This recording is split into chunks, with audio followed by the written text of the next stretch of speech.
Okay, it is day 2 of Fierce Live during the COVID-19. What are we calling it? What are we doing? Buckling down? We're not allowed to hang out with people. But I am intent on hanging out with you. So you can watch this video. I'm going to post it every day. It'll just be my side of the video. Yesterday was the first day. Yesterday was the premiere, and I had one person so far join me live, but I would like to share with you all. So I'm going to be posting the video every day on Facebook and on my website. So it is 10:30 and no one has joined live yet, but that's okay.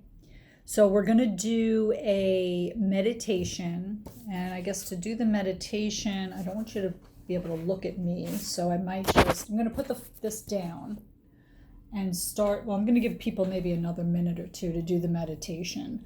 So basically what I'm going to be doing is starting with a meditation, a short meditation, and then I'm going to talk about being grateful. I'm going to talk about the importance of community. Obviously, the most important way to have community is in person. Oh, and now my phone is ringing. Be right back. Call from NYC of.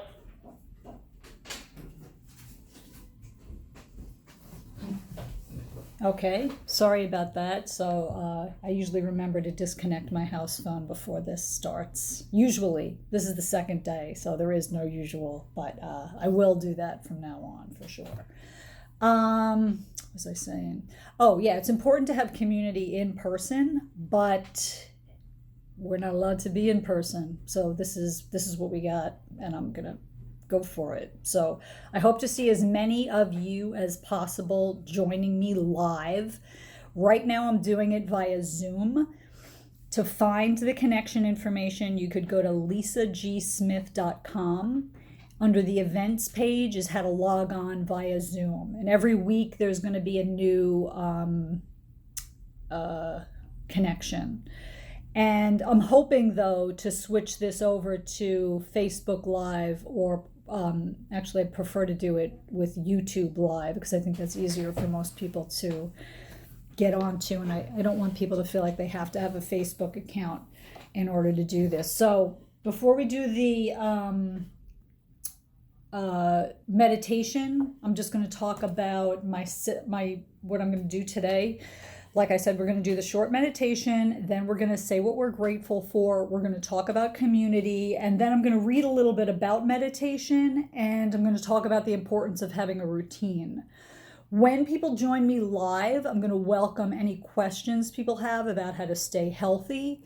I have some great ideas about how to stay healthy while you're cooped up.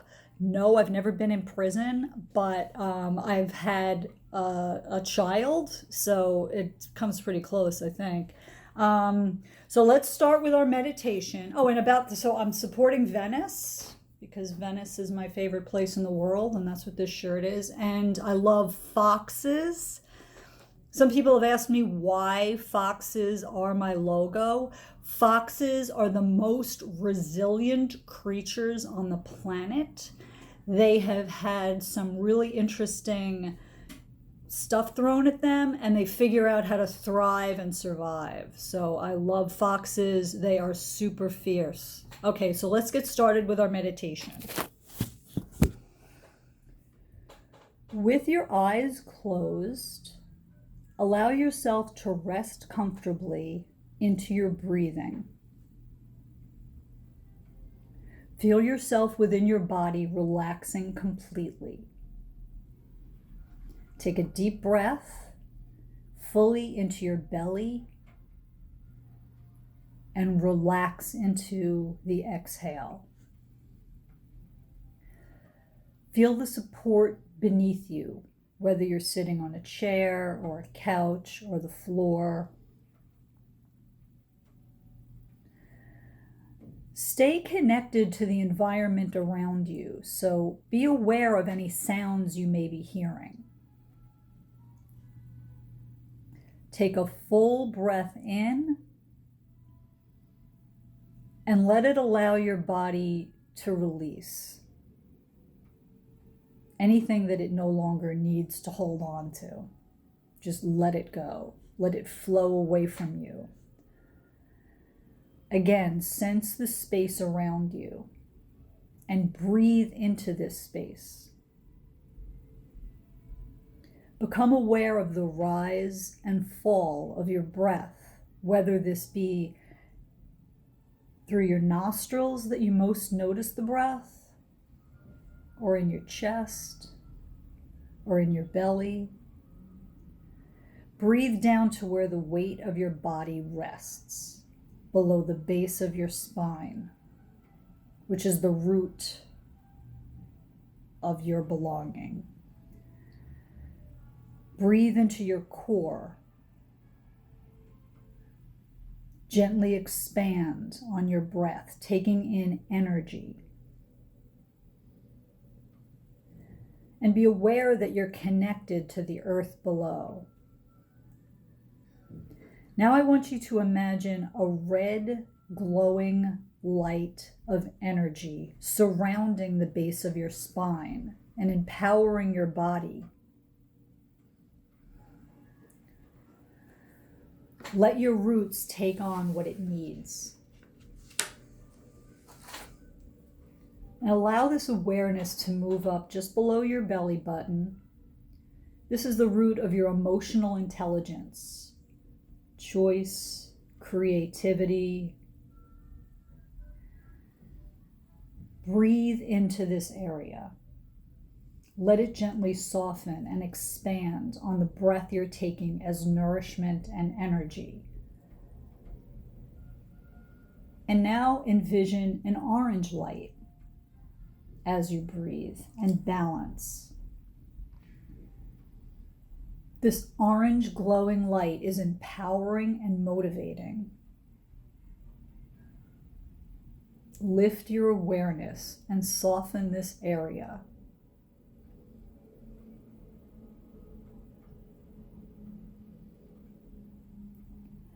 Now focus on the center of your chest, to the core of your heart, which is your self-development and unconditional love.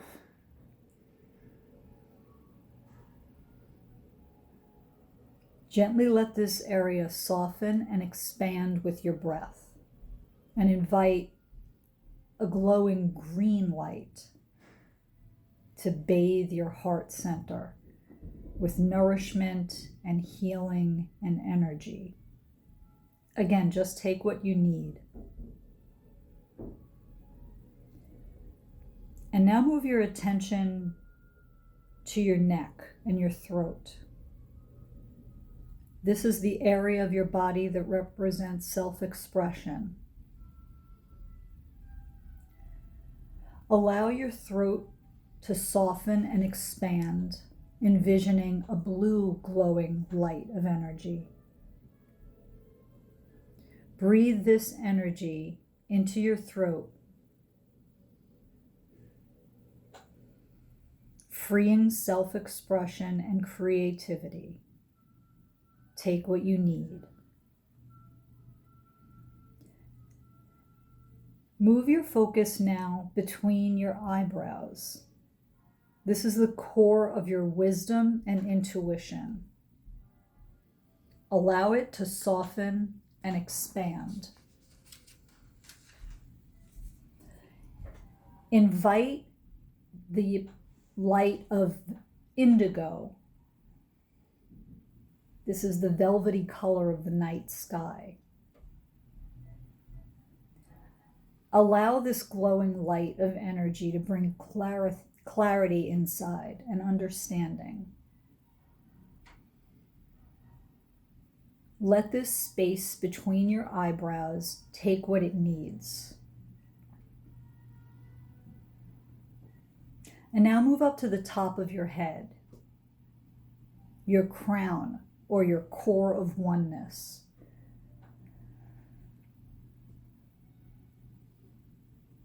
Imagine a soft, warm, balancing light. Let the crown of your head take what it needs.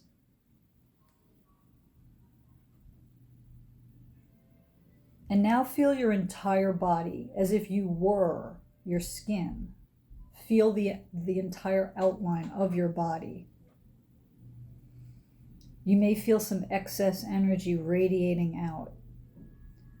With purpose and intention, direct this energy to wherever you need. Imagine that you're storing it there in case you need it later. Take a deep breath in and exhale out. Before you end this meditation, I want you to hold yourself for a few moments with loving kindness for the beautiful, unique being that you are.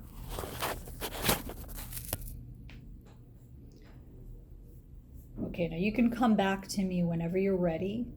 I'm going to give you a moment.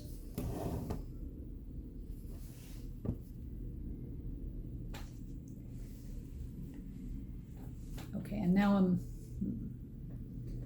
maybe I'll just, since no one's joining me. Okay, since no one's joining me, I think I'm going to shut this off. Well, maybe I'll just leave it here. Okay. Whoops. Okay, I'll leave it. Sorry, I'm having technical difficulties. Okay, there. I'll just leave it there. Okay, so as I said, after the meditation, I'd like us to take stock of what we're grateful for. Today, I'm grateful for my ability to exercise. I exercised this morning for just over an hour, and I felt great. When I woke up, I was very tired. I did feel very stiff. It could be from tension or whatever. Maybe I didn't sleep great. But after exercising, I feel fabulous. So I think the power of movement is quite extraordinary, and I'm very grateful that I am fit in a physical condition where I can do it. And having said that, I think that everyone should take advantage of whatever form of movement that you can, regardless of how limited your space is. Now, in New York, where I am, they've just closed all gyms. But I don't belong to a gym, and I really never have. I work out at home. There's plenty of things you can do at home. I do a variety of routines, including yoga and calisthenics and Pilates. And even if those things are of no interest to you, you can always walk up and down a flight of stairs in your home. I actually heard about someone in China who literally ran a marathon by running around their tiny apartment. I mean, that seems very extreme, and I can't imagine his neighbors were too happy with that, but that's amazing. So I'm not asking you to do that, but I think there's always something you can do. Basically you can do restorative yoga poses, you can stretch, just get some movement and stretching in your life on a regular basis. And that leads me to another point that I was hoping to make today. I think what's important now more than ever is maintaining routine. So, a lot of us are now working from home. I always work from home, so I had to figure this stuff out a while back. But basically what I recommend is that you set your alarm and get up at a regular time every day. And then have a set of you can call them tasks or chores or intentions that you wish to do that day. I'll just explain my routine, and then you can take anything from this that makes sense for you. So I woke up this morning at 5:30. I have myself a cup of tea. I make coffee for my husband and myself later on in the day. I get food ready for my 3 miniature dachshunds, and I just do some minor cleaning up in the kitchen just to get ready for the day. Then my husband wakes up Monday through Friday at 6 a.m. He takes our 3 dogs for a walk around our building. We live in Forest Hills, Queens.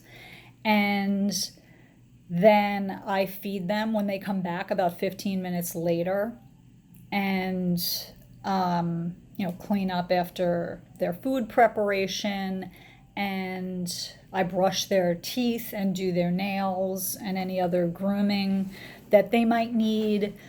And then I start exercising. And then I shower, and my husband and I take the dogs out again. So from 5:30 until 9:30 or 10, I'm very busy. I mean, I don't have a moment to sit down and think about much of anything. I don't check email usually. My clients are aware of this, that I don't check email usually too close to the end of the day, and I don't check email usually first thing in the morning because I'm trying to stay on task. And then I get ready for you all Monday through Friday to be here for Fierce Live. And after that, I'll probably start preparing some food for the day, my lunch and or dinner, lunch and dinner for my daughter. Depending on what my husband's interested in having, I might prepare dinner for him as well. Later on today, we're planning on going to the supermarket to see what's there today. And then later I have a client call over Zoom. And, so that's just, now that'll take me through till about 4 o'clock today. So that's a decent amount of time that I have a lot scheduled. My point in giving you all of this detail about my personal routine is I think that it's very important, especially now, that we all maintain a routine. So I recommend at the very least that you wake up at a specific time every day, the same time every day. And that means you go to bed at the same time every day. You have 2 or 3 meals during your day, and you meditate, whether with me or without me, or however you want to meditate. I can give you tons of ideas about meditation. I actually want to promote this book by Dan Harris, Meditation for the Fidgety Skeptic. A lot of what he writes in here, I've been telling people for years, and it's amazing to hear someone with a best-selling book kind of echoing things that I've been thinking, which in a nutshell is that everyone can meditate. Especially if you think you can't do it, you absolutely can do it. So meditation is, to me, basically the act of trying to focus your thoughts. And a lot of people will say to me, but I can't. I start thinking about something else. You become aware that you've started to think about something else, and that's it. That's what it's about. It's about being aware that you were distracted. And the more you practice that and bringing yourself back to what you want to focus on, the better you get at it. And then it spills over into your everyday life. So for instance, if you're outside or at the supermarket, or something just happens that is unexpected and you may view as annoying, that is exactly the same as a thought that you'd rather not be having coming into your mind. And the more that you can practice not having that thought and focusing on what you'd like to be focusing on, the better you get. You just watch it go by. It's not going to stop it from happening. It's just going to make you be okay with it. You're just going to watch it go by, like I compare it to when someone outside's car alarm goes off, which I'm sure you all will hear during one of these programs, or one of my dogs barking at something that happened outside, or one of my clients said, like, a leaf blower, which is a perfect example. You might be trying to meditate and your landscaper or someone else's landscaper is outside blowing leaves. You can't turn the world off because it's your time to meditate and be quiet. So you have to use that as a form of practicing meditation. So I hope that makes sense. And I hope that you will all try to do it, even if you try to do it for 5 minutes. I mean, ideally, I'd like everyone to do it for a minimum of 20 minutes a day. But if you do it for 5 to 10 minutes a day, every day, you will notice pretty quickly some amazing benefits.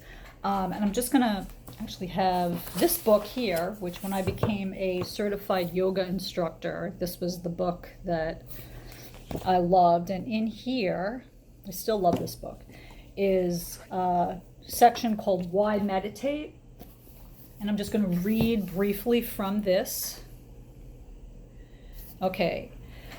Meditation is a state of consciousness that can be understood only on a direct, intuitive level.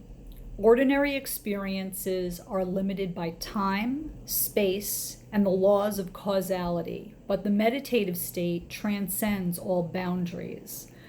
While you meditate, past and future cease to exist. There is only the consciousness of I am in the infinite, eternal now.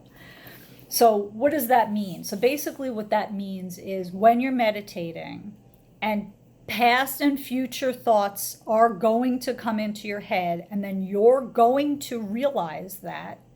You're going to stop yourself and you're going to think, or maybe even say out loud, I don't want to think about that. That is you in the now, being aware that you weren't in the now, and you're bringing yourself back.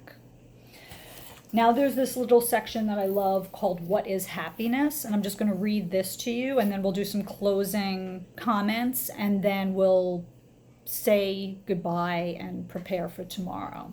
So what is happiness? Everyone wants to be happy. This is a universal fact.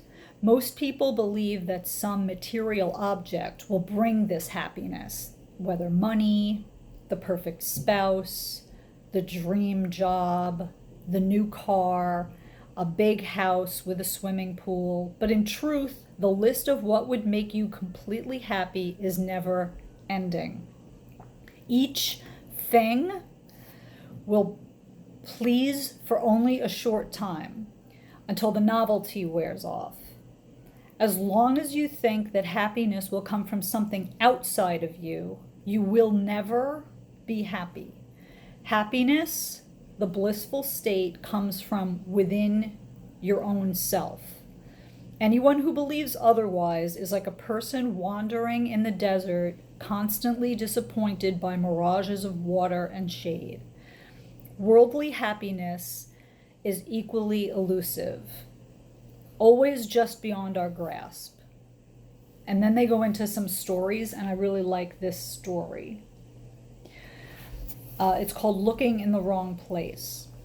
Once an old woman dropped her needle. A passerby saw her searching in her garden, and offered to help. After looking for some time without success, the kindly stranger asked the woman exactly where the needle had fallen.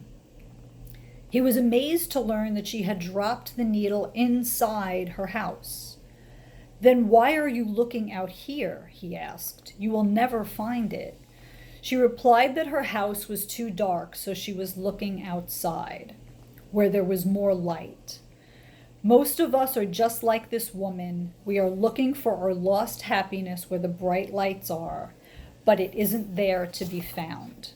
So that's an amazing metaphor of how the happiness you're looking for, you're never going to find it in anything external. You're only going to find it inside of you. And, that's a short description of something that is huge and can take a lifetime to fully cultivate, but it is about the journey. And I believe the journey is amazing. I mean, I've had my moments where I feel that blissful state, and then I've had moments where I feel like there's no way I'm ever going to get it back. And it's just knowing it's out there in you. So it's out there, but it's in you, if that makes any sense. Okay, so it's just about time for us to close. So I'd like to hear from you. I'm going to post this on Facebook and on my website and maybe some other places, but I'd love for people to join live, because that's the whole idea. We can have a community in real time, just not in person. But I think that this is very, very close. We can maybe make some friends, some virtual friends this way. So hopefully just this kind of sample of what it would be like, but without just me talking, because I'd love to hear your thoughts and ideas. I did have one person join me, Maribel, yesterday, and she had some great ideas about things she was grateful for and how she's spending her time and refocusing things that she thinks is important to spend her time doing. So that's the kind of thing you can bring to this and more. So if you have time, it's going to be every Monday through Friday from 10:30 a.m. to 11 a.m. Eastern Standard Time. You can find the Zoom connection details on my website, lisagsmith.com, under the events page. This is 100% entirely free.